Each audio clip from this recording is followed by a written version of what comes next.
Thank you all for coming here today to this divine meeting and engagement, this Black Supreme engagement. It's an honor to be here to go again with you all, to go in deep with this particular lecture, which calls to mind, even saying that, I'm calling this one The Science of Beyondism.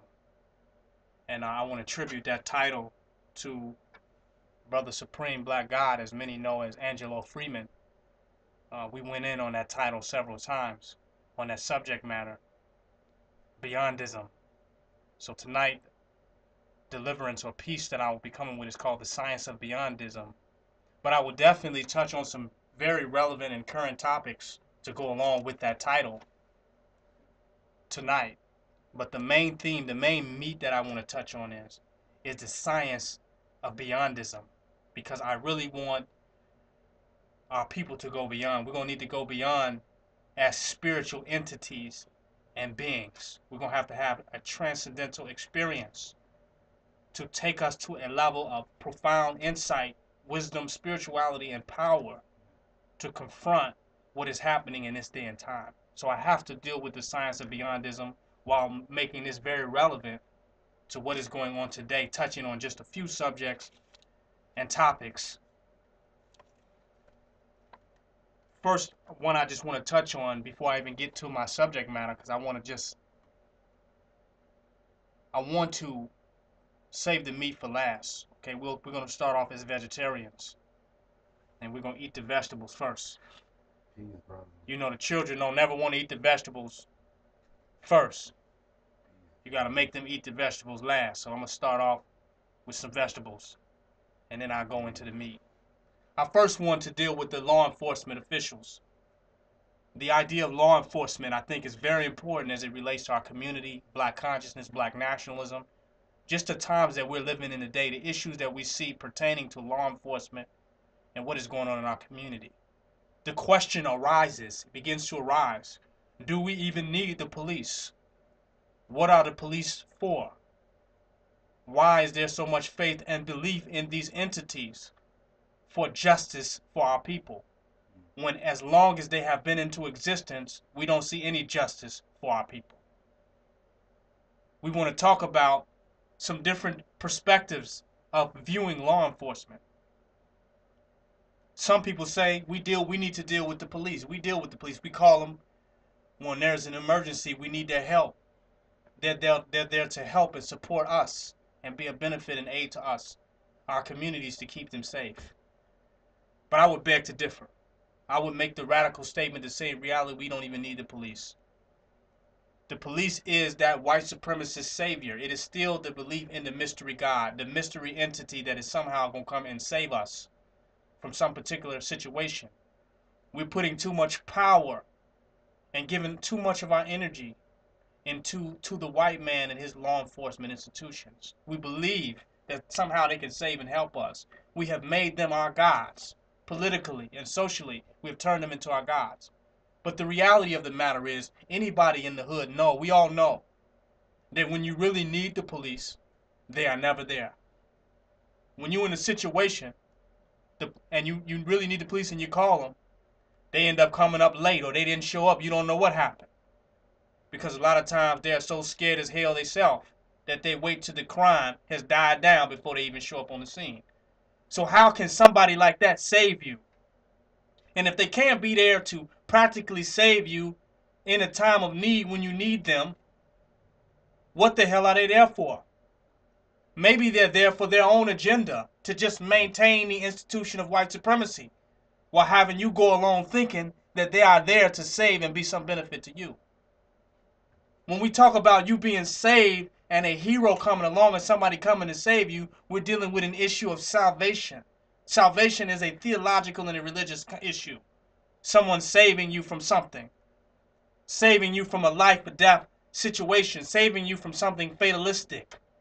This is a God. This is a deity that we have deified. These men in these uniforms with these badges on. We believe they somehow can save us from our own karma, from our own karmatic death, from our own consciousness, from us attracting our own fears to us in our own community. That somehow this white man, this cracker, are Jesus Christ in physical manifestation, as the law enforcement officials can somehow come and save us. But they never seem to save us. Our communities are not safer because they're there.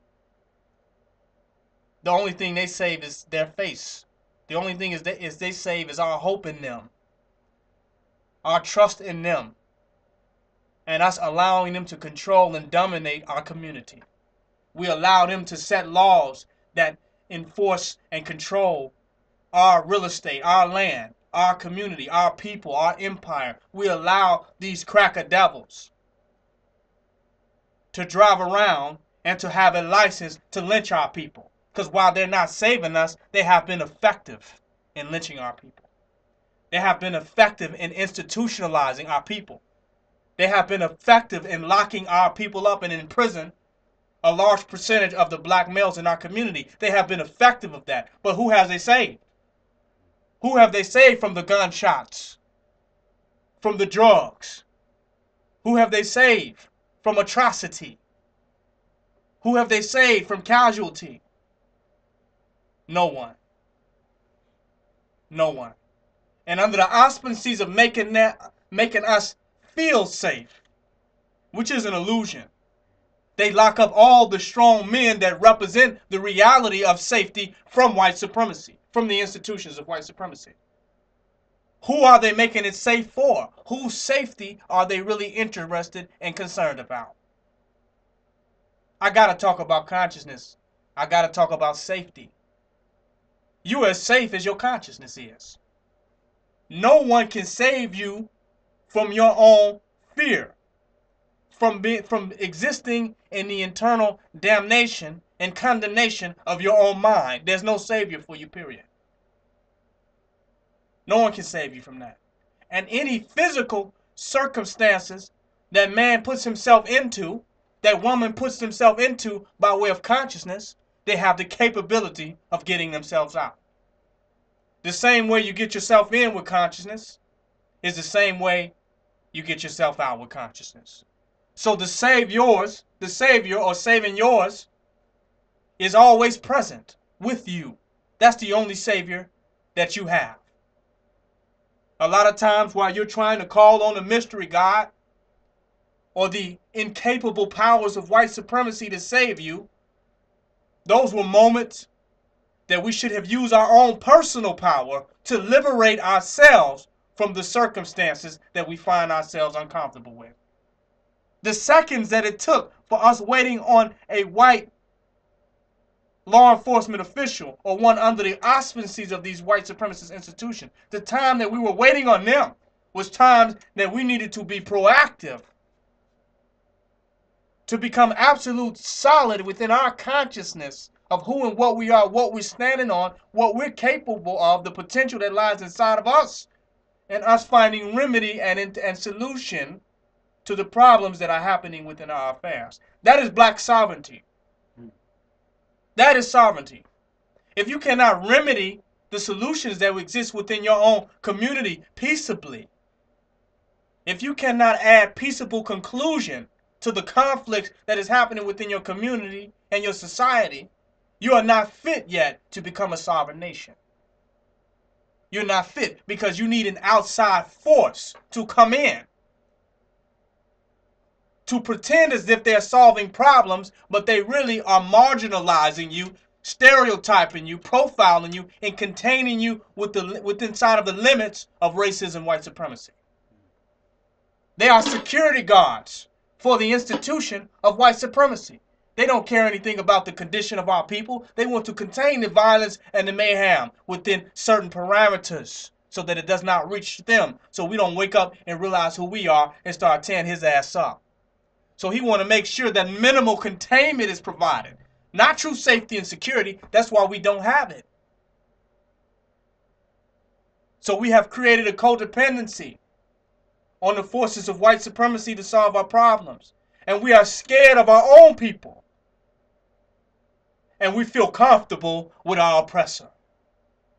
Who has imprisoned a large percentage of the black population? Is it the Negroes that you call gangbangers that you are afraid of in your own community? Have they imprisoned Do they have 70% of the jails filled with black people on lockdown? Is it the gangbangers in our community that has those men locked down all day long?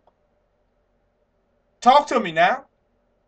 Is it the organization of gangs and individuals in the streets that's doing illegal foreclosures, that's organizing bands of men called the sheriff departments to evict old women from their houses?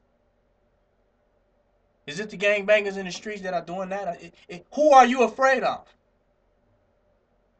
So while you fear those that are with you, those that are you, those that look like you, you fear them as though they are something different. You have become the white man yourself. And when you look at black people, you think you're looking at somebody else. You fear those people that look like you, that look like your brother, sister, mother, father, cousin, uncle, ancestor, black deities. You fear them, but you feel safe and comfortable in the bosom of your oppressor. You feel safe with him. You feel safe with he who lies, manipulates, and deceives, steals, kills, and destroys. You feel safe with him.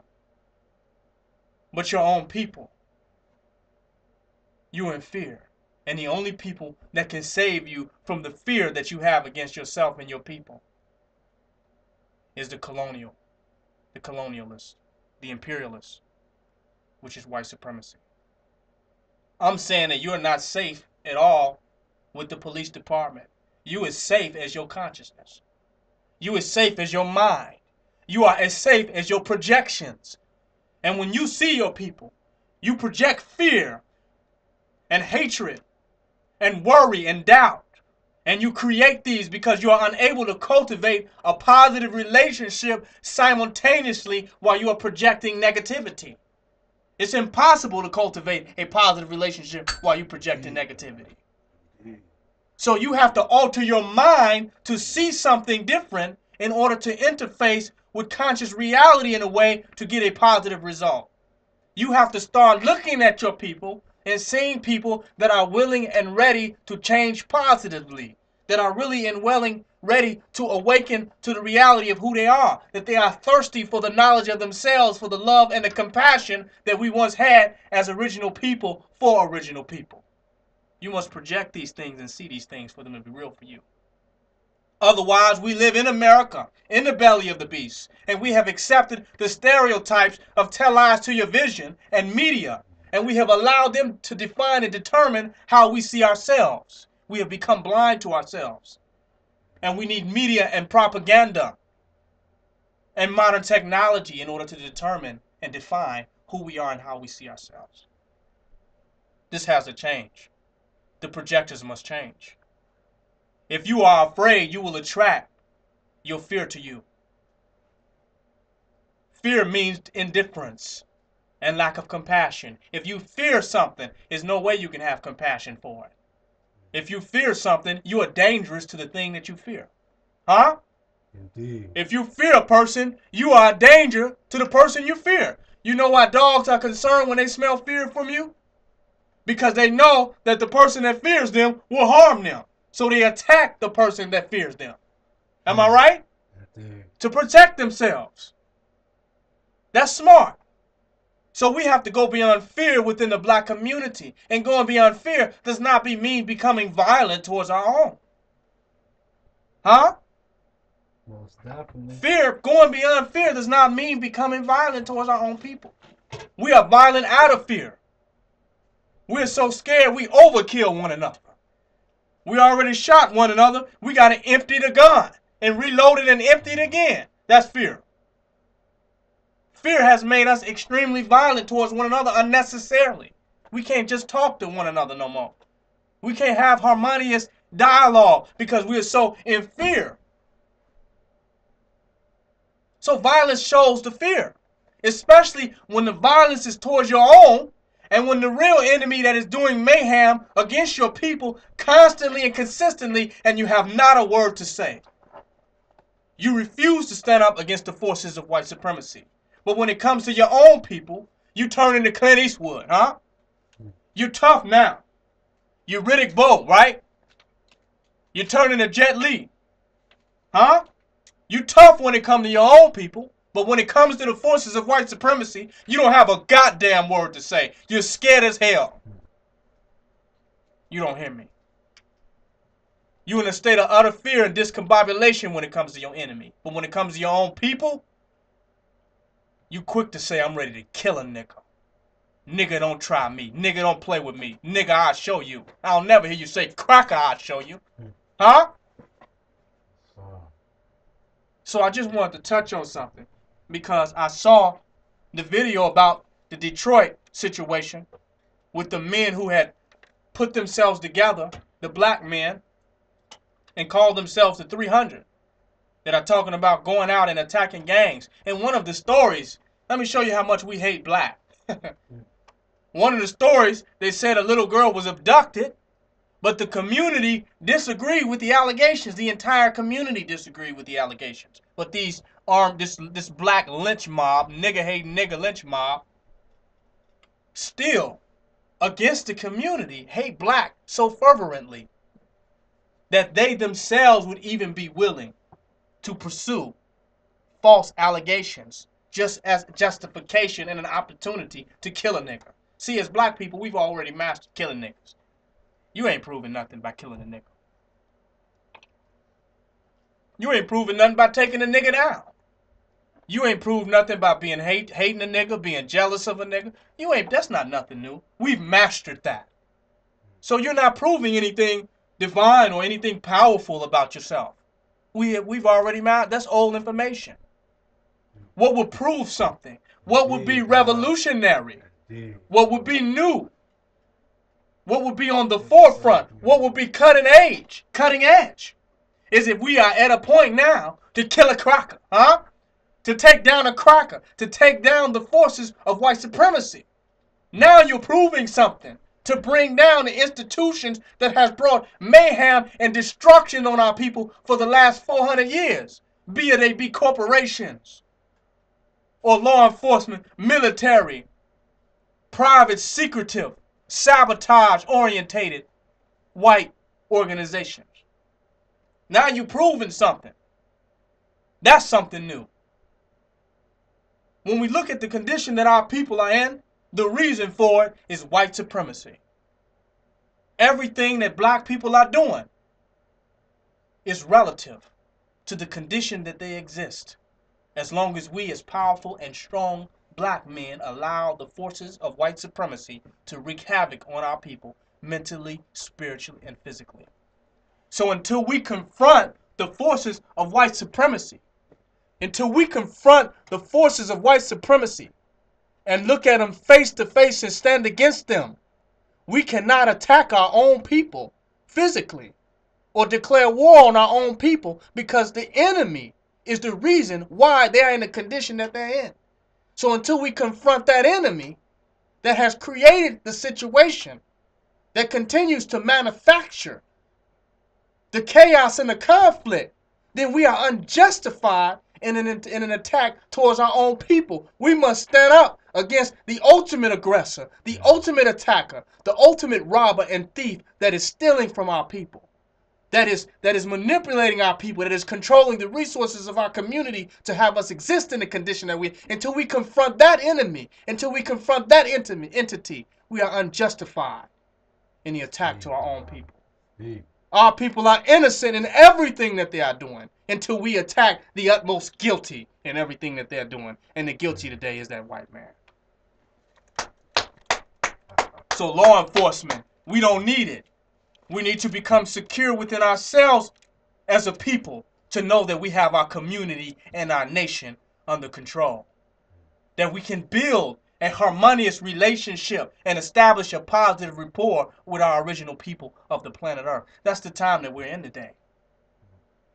We have to be confident and assured in that, like we were in ancient Africa. There was no white man to call. What white man was we calling in Africa? Talk to me. What white man was we calling in ancient Kemet, or Kush, or Nubia, or Timbuktu, or the ancient empire of Mali, Songhai. What white man was we calling?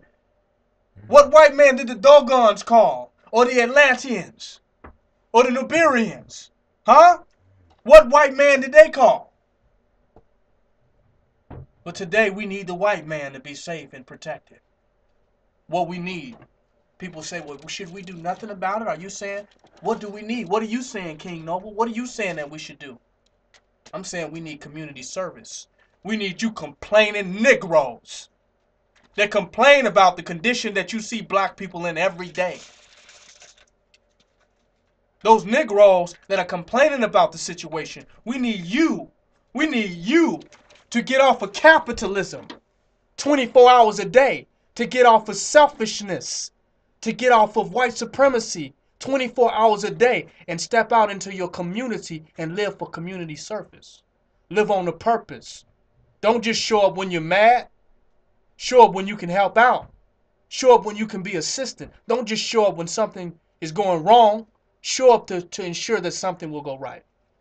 We asking you complainers, you couch revolutionaries, you intellectual revolutionaries, you mental, political, social, Facebook debating, arguing revolutionaries, you gossiping about your own people revolutionaries. We asking you to step out and live for the salvation and the liberation of your people, to represent and stand for black supremacy, to spread black supremacy consciousness to your people, mentally, spiritually, and physically, through educating them, each one teach one according to your own understanding, to share the knowledge and the information and make yourself of community service to your people, to the needs of your people. Don't just work 9 to 5 and come home and scared to get to your house when you get off, and then go in the house and get online and complain about what's going on in your community. Get out there and stand up and make yourself available as a positive representative, as a positive beacon and light for your people, to show them an example and an alternative to what they see going on in their neighborhood, in their community, and you'll be surprised at what happens. So the solution is not to get guns and get violent towards your own people, but to go out there and represent positivity. Light your highest chakra up. Turn your aura on and go out there and present the highest light of positivity to your people. And it will be very well received. You'll be surprised. We just have to change those negative projections that we have against our people. So my solution is community service. Start feeding the people. Start giving them an alternative. Start building insight. Start going out and teaching consciousness and spreading consciousness in this black supremacy message within your community. Go out and talk to people. Go be amongst them. Share the information. Let them know that there is someone else, there is something else, and that this is a new time that we are living in. And just represent that in your energy and in your being. And stand on that 1000% within yourself. And I guarantee you that will be more effective than any guns, weapons, or any violence. And I'm not just talking that, just as theoretical. I'm talking from experience. If you ask anybody, we have went here in Chicago into the worst neighborhoods in Chicago, went amongst them. And I say the so-called worst because nowhere, every part of Earth that the black man is at is always the best part. Why? Because the black man is there. The making owner of the planet Earth is there. So every part we're at is the best part. So there really is no worst part. But just for people's understanding of what's said politically, we went to the worst part of Chicago. We didn't have any guns or weapons or anything like that. And we went and talked to the brothers and raised their consciousness. But they knew we wasn't another Al Sharpton, Jesse Jackson, shucking and jiving, cooning Negro. They knew that we were sincere because they didn't see all the materialism and us trying to get money and trying to exploit and capitalize. And, we went sincere. And we fed the people and provided food for the people and handed out DVDs and information and played the lectures within the community. And our 24-hour encampment, our 24-hour position in that community was spreading knowledge, wisdom, and understanding, and spreading consciousness, and keeping their mind centered on black supremacy, black divinity, black nationalism, and black rulership. And we had a very positive effect. And many of the brothers and sisters were beginning to wake up and really embrace this marvelous light, which is who they really are, and step into it. And it was a dramatic change that happened within that community, and we saw people begin to embrace who they are, and a lot of the violence stopped, and a lot of more unity began to happen. So I'm talking about this to say that this is not theoretical. We have done this by experience. I have personally confronted these individuals with guns and weapons that they had, and stood them face to face with no weapons and guns, and the spiritual aura of the return of the ancient ones. Y'all don't hear me. The spiritual aura of the return of the ancient entities resonates and automatically awakens the DNA of those who you come in presence. When you are the embodiment and you're standing in the totality of that light, right? Now you begin to transmit consciousness through telepathy and telekinesis, right? I'm going in now. You begin to transmit this consciousness to those who you come on, and it causes them to be upright immediately. It causes them to reawaken and remember automatically and go into their remembered, reawakened self. I don't want to go too deep for you, but this is a fact.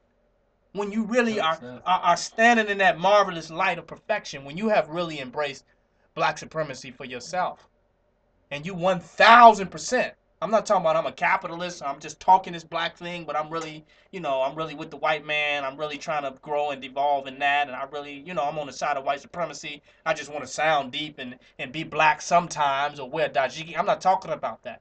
I'm talking about when you have fully immersed your soul, when you have fully become totally steadfast, 1,000,000%.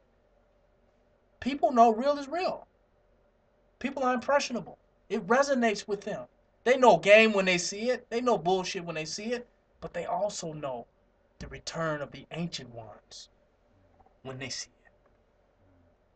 They know what they are looking for. They know what they are looking at. You don't have to tell the average African that a lion is dangerous. They don't need a class on that. They can look at it and awaken in their DNA naturally. That no, we don't mess with them damn lions like that. What in them makes them realize this lion is dangerous or this or that animal is dangerous? What made the first person realize it? Because it was in them to realize it. What am I saying?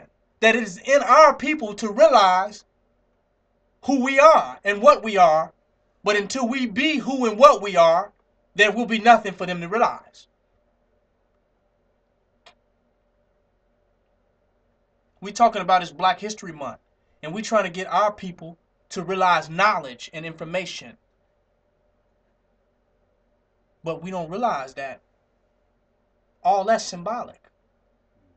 The ultimate thing that we want them to realize is who they are, which is who we are. So for them to have the ultimate realization, we must be the ultimate manifestation. The ultimate realization is inside of our becoming. If we have not became, what becoming can they recognize? Do we hand them a book and say it's here? Or do we point to our hearts, our souls, and say it's here? See, we've become so book smart in knowledge and so rote memory and so dogmatic that we have not allowed ourselves to be transformed and to be metamorphosized into the living, walking emanation of divine black presence. And that's more important.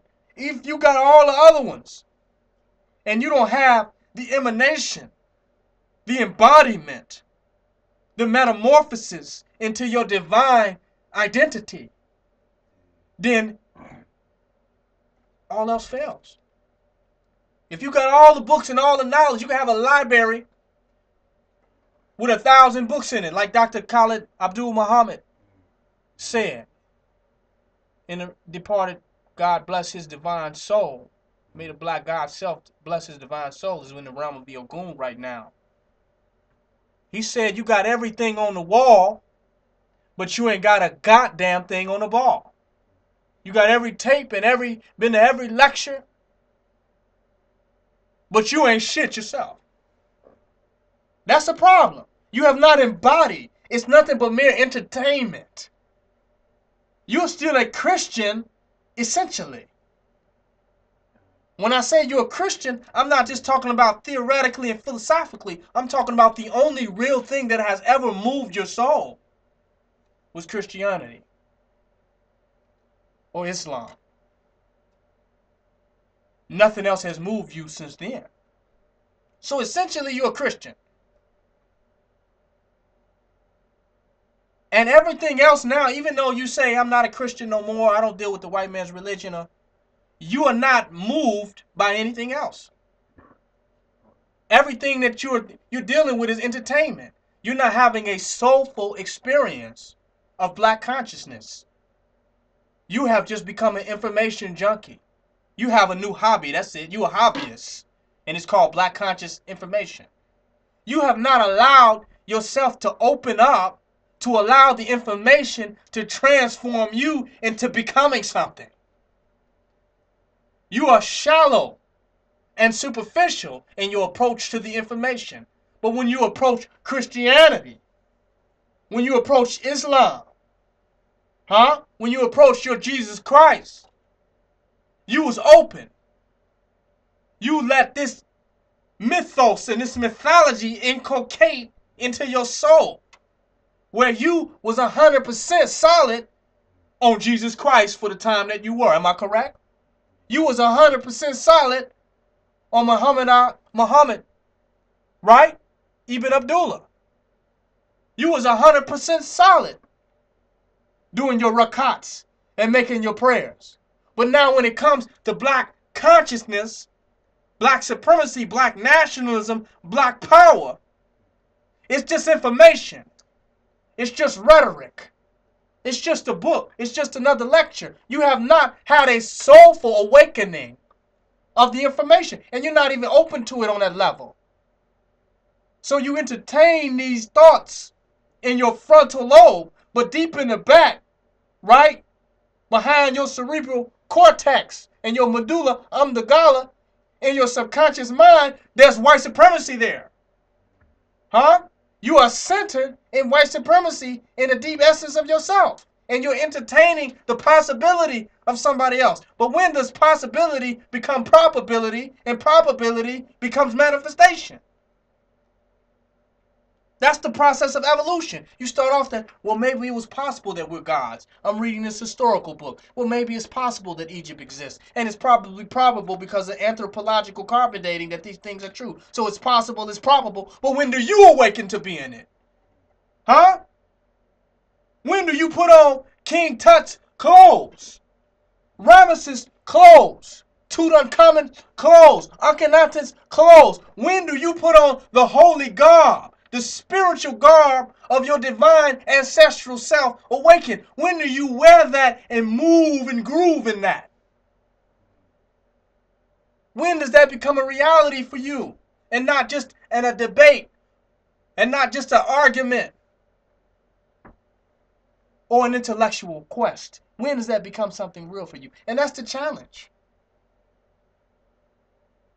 To embody.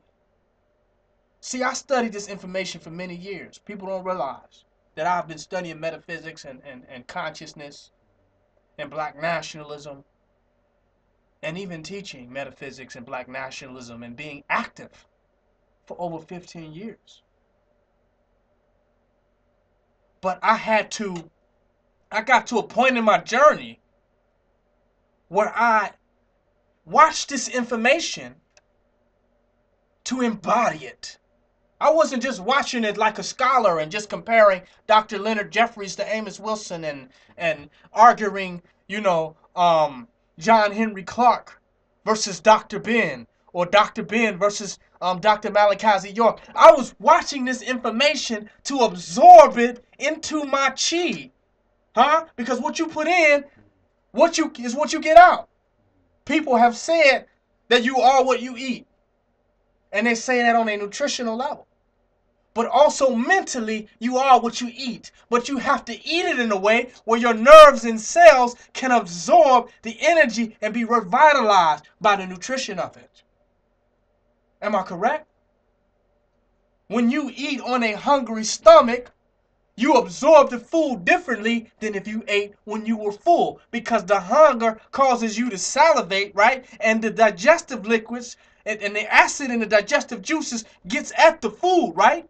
And pulls the nutrients out of it. So your hunger helps you to convert the food into something essential for your body. So you first have to be hungry. But hungry means empty, and empty means empty in your mind, and empty in your mind means having no preconceived notions. And having no preconceived notions means that you are absolutely open. You're not approaching this thing as you know everything. You're approaching this thing as you are open and willing to become everything. And you say, not where I know not shall I learn, but where I know not, so shall I become. Huh? Listen, where I know not shall I learn, but where I know not, I shall become. I'm teaching today. You know, some people say, I have forgotten more than you will ever know. But mind never forgets, so nothing is ever forgotten. That which you think you forgot, you have become. Speak on that, God. It is subconscious. But you have to approach it. You all have to be open, not looking at this as another DVD, another Black Power movement, another speaker, another, lecture.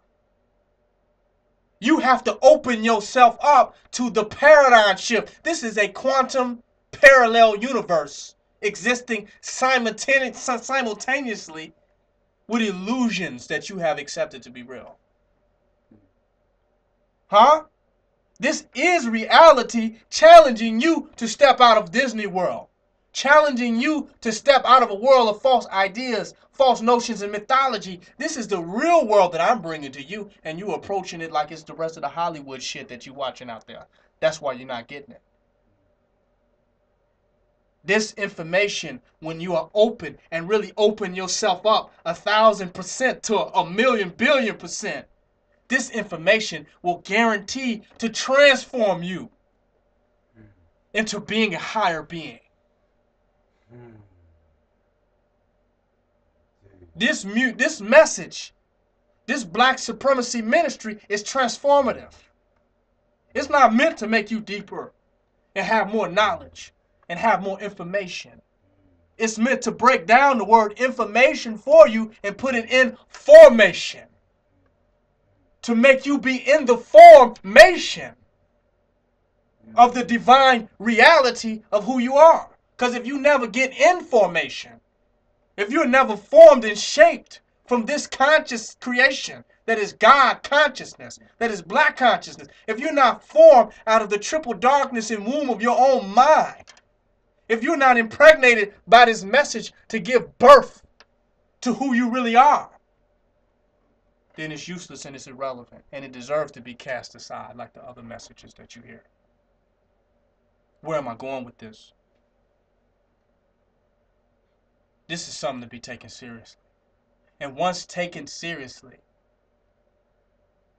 you will embody the energy that will set your community in order. We can't change the world outside of us until we change the world inside of us. As so within, as so without. This is cosmic law.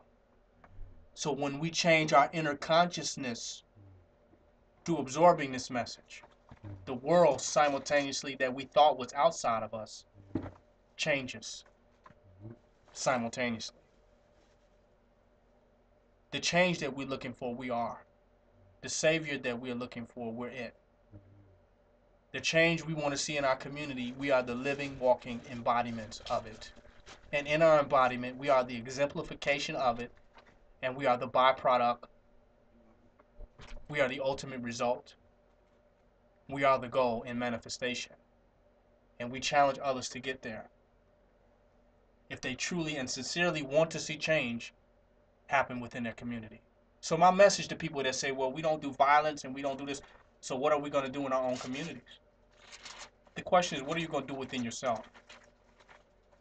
If what's going on in our community is because they are victims of white supremacy, and your only solution is to attack them and complain about what they're doing, and you yourself continue to support white supremacy with your mind, body, and soul, then you are the problem. You're the major problem. Not because you see wrong, because you won't be right. Huh? That's the problem.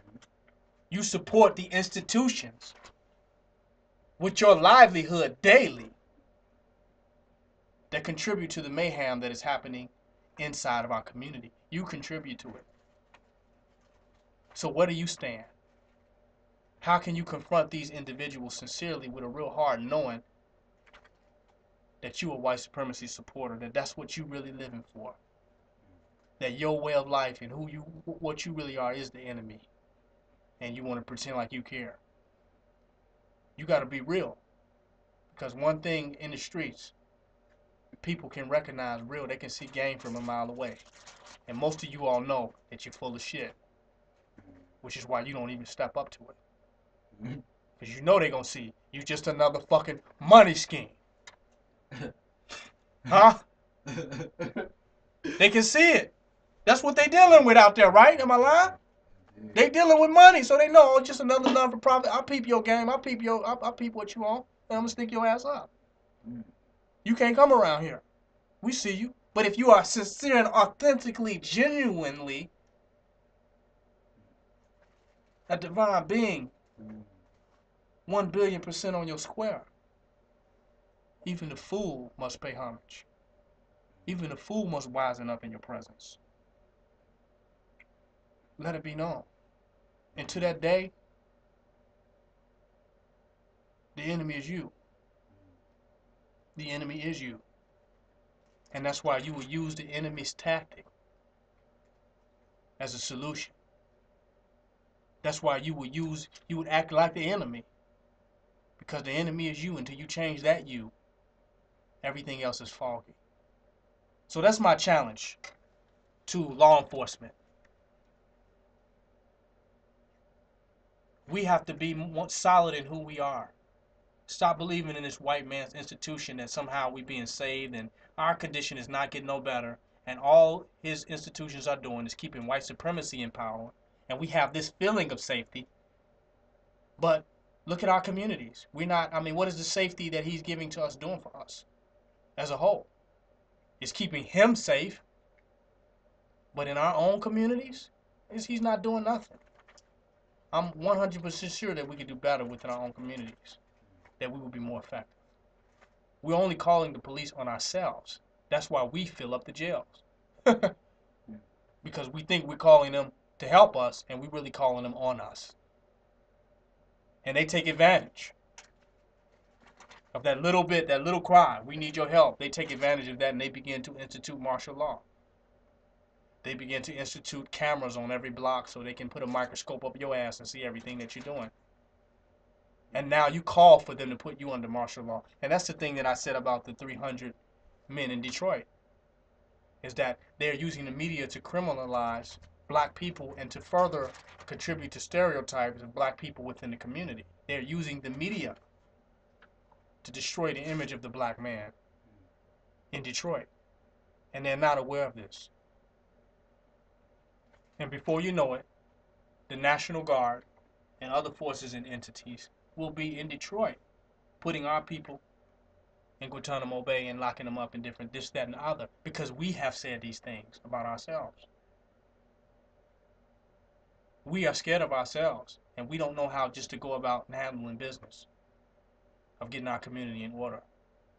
There's nothing that we have to say, really, to no cracker about how we need to handle our business within our community to have peace and harmony among our people. We have nothing to say to no crackers and on no crackers medias about how we do that and what's going to be done with that. We have nothing to say to no institution of white supremacy about that. We in our own community just go outside your door and handle that. Bottom line, don't use the media and the white supremacist media and give them justification and excuse to use unnecessary force as careless and uncompassionate as they are towards our people with that type of media campaign. That's the bottom line. So that's my piece on law enforcement. We don't need it. That type of mentality means that we will have these occupiers, these foreigners on our jurisdiction and territory forever. That we will never have a nation of our own, sovereign and independent, as long as we continue to deal with these forces and institutions of white supremacy. As long as you believe and have faith in them, and you continue to call them and seek refuge in them, you will continue to empower them as an institution and as a force of authority, and we will never have sovereignty or political freedom or liberation as a people. So you can't want them both. You either want one or the other. You either want martial law or black liberation. You gotta make your mind up. You can't have them both, and both of them have consequences. But one of them is the price of freedom, and the other is voluntary slavery. That's my subject. Hopefully, at some other point, I'll be able to touch more on that issue. But you, your own savior. Get out of fear. Know there's no situation that you cannot work out. You in control. It's all a matrix. We can master every situation and circumstance in our own life. If each and every individual realize that, we'll stop having these panic attacks where we pretend like we don't know how to be in harmonious with one another and bring peace in our community and all the situations and circumstances that exist within our life. The next subject I want to touch on before I get to my major topic, the science of beyondism, is what I'm calling is, we say we want black nationalism and black power. We want black liberation. We want the condition of black people to change. And that means a lot to different people, which is the issue that we're having with unity. The issue we're having coming together and working for one plan and one mission, because we have different definitions or different ways that we understand what freedom and liberation is. For some, it's economics, get money, materialism. It has many definitions for many people. For some, it's some ecological definition of living in some ecologically friendly environment, eco-safe environment, natural, so-called organic environment, and that's liberation for many, where they have all the healthy foods and stuff that they want to eat, and a nice garden, growing all organic foods. That's the idea of liberation. The definitions are very wide. So I want to clarify what mine is. My mission is, for one, the restoration. Because we talk about reparations and getting money from the crackers for them to repair us and 40 acres and a mule and this type of talk. We want money from them that they print and that they made up lately. There's some new shit. This money that they have is very new. We existed before these monetary systems. We existed before George Washington and the rest of these types of crackers. Whether you say we built the White House or any of this, we certainly existed before this. I don't think any historian would argue that. So I don't give a fuck about no money. I don't care about reparations in the sense of the white man giving us some money for something that he did. How can you give us money that you make and print the value up and decide what it is, and it's inflated, and this year you in debt, and this year a dollar is a dollar, and next year a dollar is a penny? How can you give me some reparations with this type of shenanigan? With this type of whimsical, material, this whimsical system. How can you repair me economically when you cannot even have definitive value? It's impossible. So that notion needs to be totally thrown out. So you can't repair us economically by giving us money. The true repair we need to do is in our awakening of who we are and standing in that. Because the doctor can give you medication and give you some new legs, but if you won't stand up and walk, you'll never be repaired. So true repair comes from within. Until you're willing to stand up on those legs, you'll never be repaired. So the final act of reparation is when the individual embraces their own healing and step into being a whole, perfect, and healed person and being. That's the final step of healing, and no European can give that to us. But my mission is a major mission, is the restoration of kingship. Let me talk about that a little bit. Let me go in on that when I say the restoration of kingship. We talk about black nationalism and Pan-Africanism and all these concepts, and we just kind of get lost, in what they are, and what our real purpose is. When I say the restoration of kingship, when we talk about Sankofa and returning to our ancient identities and our ancient state, the way we once existed as a people, and the way we had it uncorrupted by white supremacy, we had kings. We had kings ruling. So for you to say you are a black nationalist, a black supremacist about black power,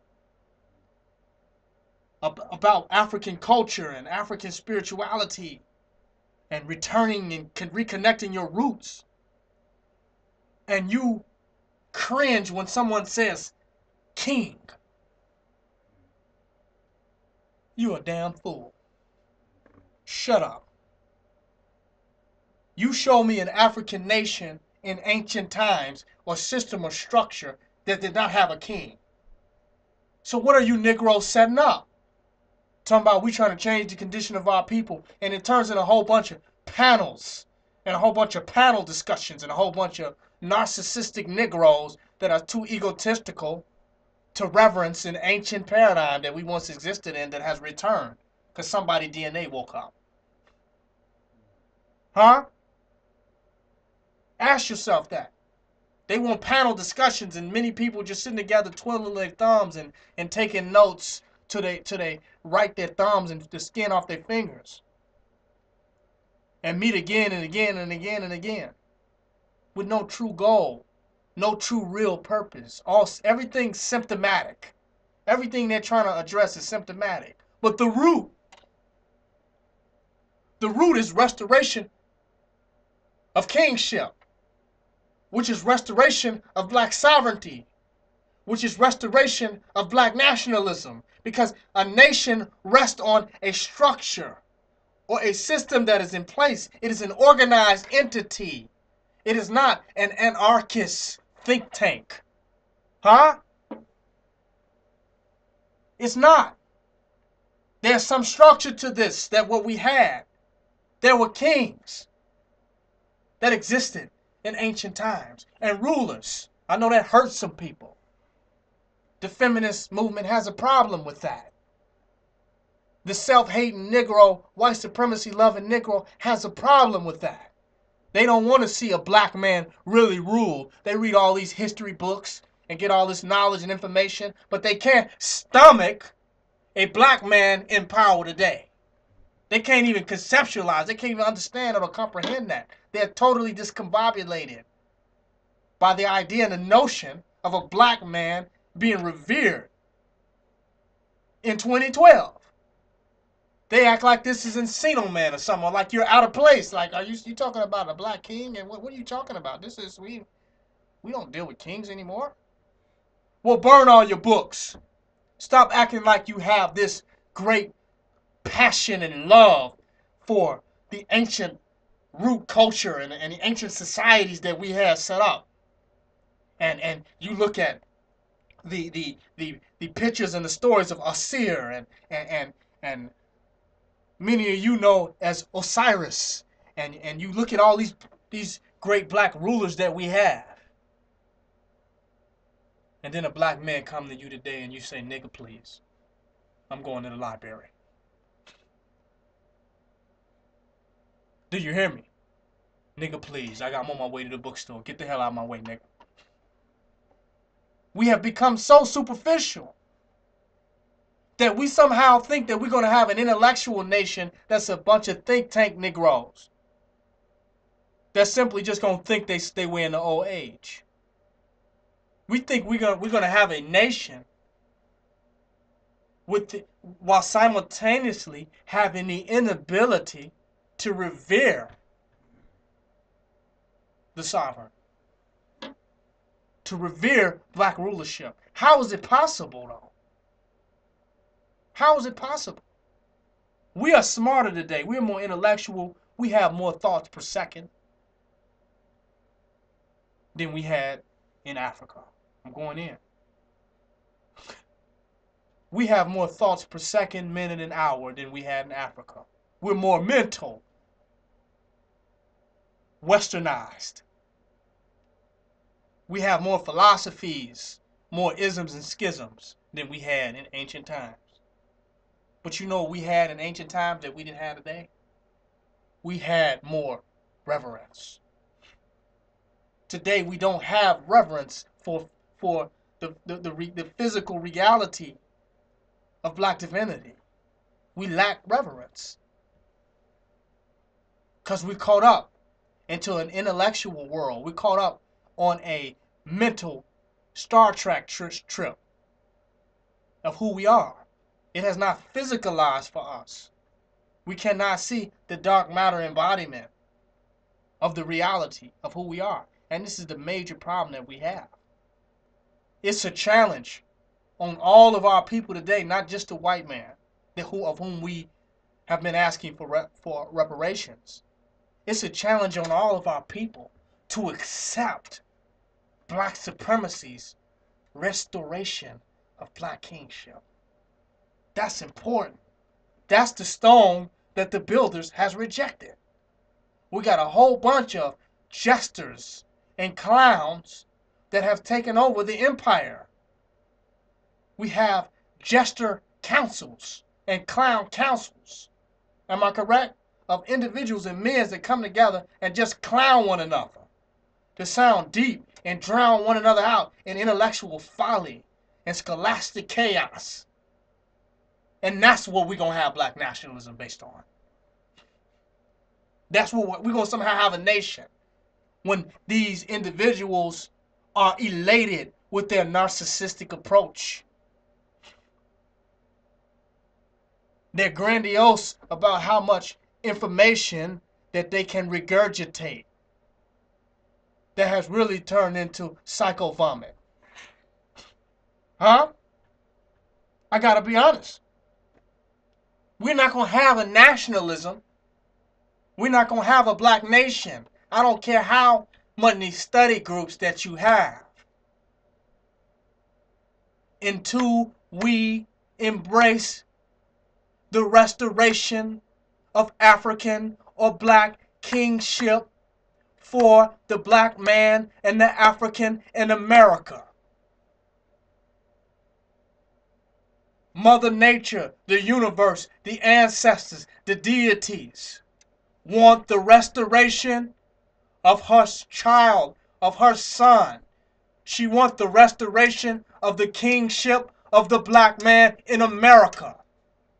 The one that has been treated the worst of all African people in the world. The one that has been stripped of most of their land, language, culture, and mores.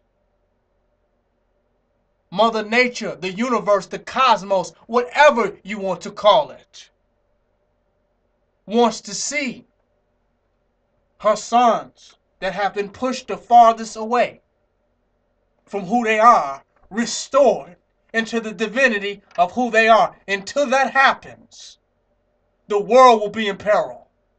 It ain't till those you have done the worst, until you are willing to treat the best, will there be a change. Am I correct? You can't go and give the middle class a little more and say we have changed the world. Am I right? You can't give those with food on their plate a little more to eat and say we have created world change. You must create those that are hungry, that are starving, to get back into the position that they once in.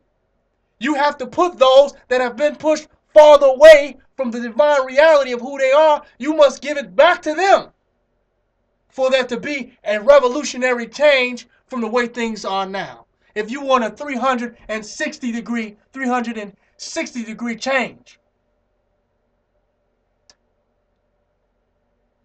you must give it back to those that are farthest away from it.